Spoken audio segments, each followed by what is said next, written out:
took to the Twitter sphere and asked y'all, what is your college football take that is the hill you are willing to die on? And a lot of y'all hit me up and said, hey, Michigan, they're getting back to the playoff.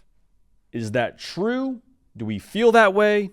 Why do you feel that way? We'll unpack all that right now, but if you're a Michigan fan, welcome. Make sure you are subscribed right here to the On3 YouTube channel. College football, nothing but college football year-round. We appreciate you for being dialed in. So I got this take from y'all. Again, a number of y'all sent this our way and said Michigan to the playoff, Michigan back to the playoff. Some version of that is what a lot of y'all got at me on Twitter and said. And when I saw that from a statement perspective, it jarred my mind a little bit because, now listen, I am in on Bryce Underwood. I think he's going to be phenomenal. I think he is as special a talent in this upcoming freshman class as there is. I think he is going to take Michigan to an elite tier in college football. It's all, I think, not that controversial to say. However, I want to see the guy throw it around a little bit in a maize and blue uniform. I don't think that's too much to ask for. I don't think it's too much to say, hey, we want to see this guy in an 11-11 setting before we call our shot on what Michigan football is going to be. Even if it's just a spring game, I want to see number 19 out there.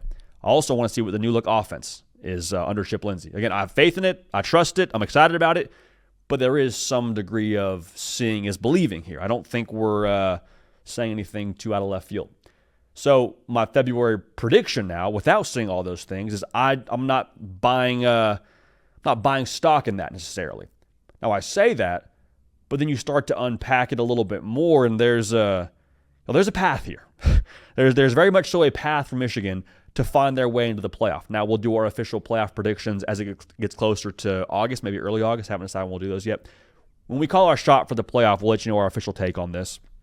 But the fun thing about this year, if you're a Michigan fan, outside of the new offense, outside of Bryce Underwood, is you get another 12 games plus of data on who Sherrone Moore is as a head coach and what his team is going to be.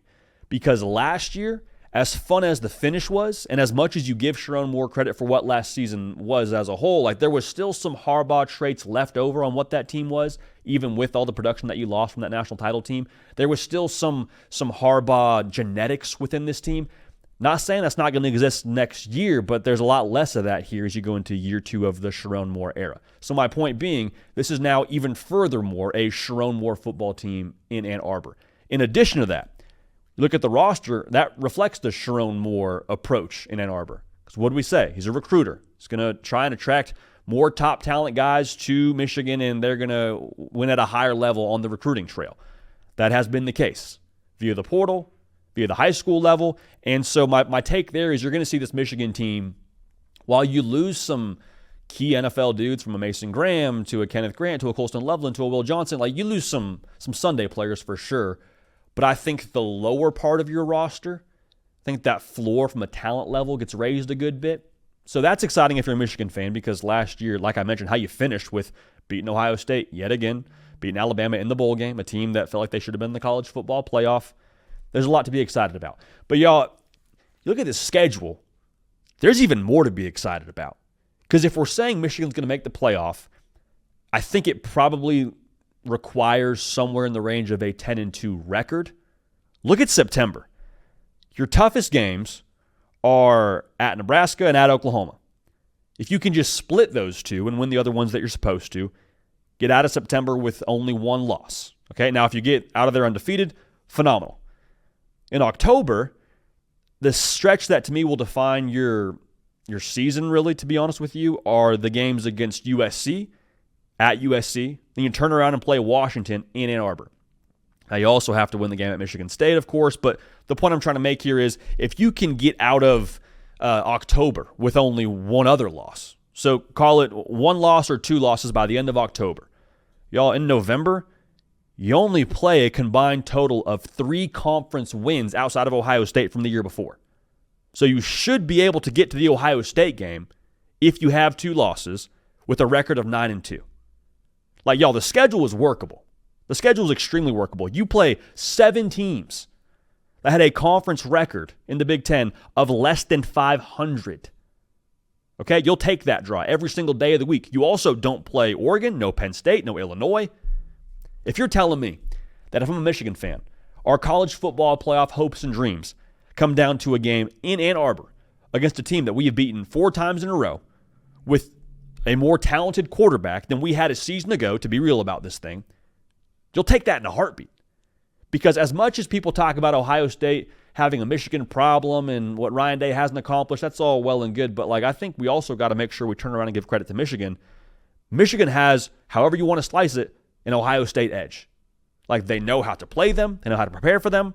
They know how to win that game in 4 quarters. They did it last season in Columbus when that Ohio State team went on a run and then won the national championship. Michigan, what I just said about the roster, it's going to be better than what it was a season ago. Have to assume, too, the quarterback play in that game next season will be better with a Bryce Underwood. Because when you play Ohio State, Bryce Underwood's no longer a freshman quarterback. He's had 11 games under his belt, speaking here hypothetically. He's not a freshman anymore. So if you can get to that point where you're 10-2, you're in the playoff. I feel pretty safe in saying that, with it being the Big Ten and with it being, I believe, the best conference in college football right now. Spin it another way. Let's say that you lose the game to Oklahoma, and then you find yourself, with that loss on the schedule, and maybe you drop another game somewhere in October, and, we're giving a lot of hypotheticals here, but that's what February is for. What I'm trying to say here is the Oklahoma game you can drop with it being early in the season, and maybe the Big Ten schedule shakes a certain way with all the teams you don't play in the Big Ten that are going to be in contention for the college football playoff.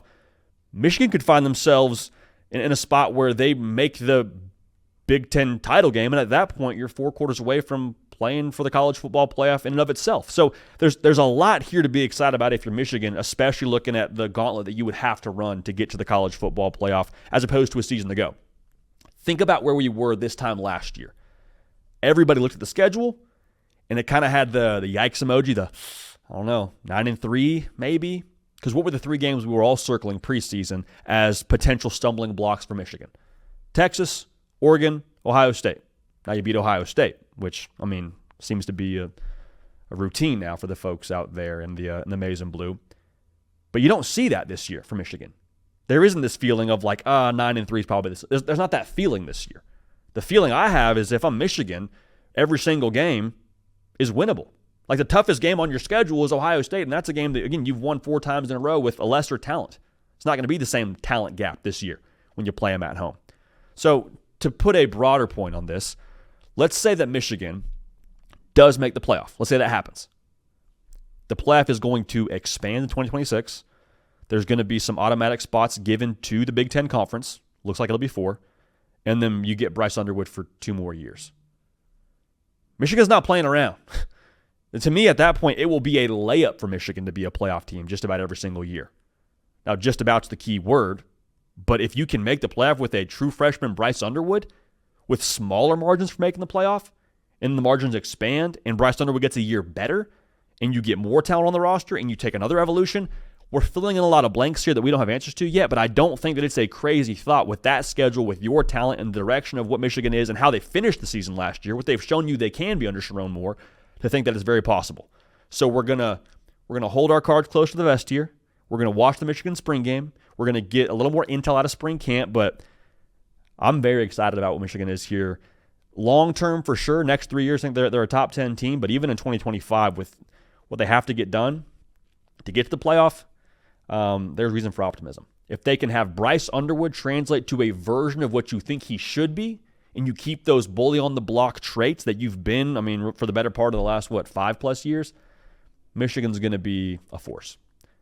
Last thing I'll say, I want to make sure we get this out here. If Bryce Underwood is an all Big Ten caliber quarterback, including honorable mention, if he's all honorable mention Big Ten, Michigan will be a playoff team. Go ahead and book that. Appreciate y'all. Make sure you're subscribed. Cato on the 1s and 2s. For myself, JD PicKell, we appreciate y'all. We love y'all. We will keep this party rolling, and we will see y'all next time.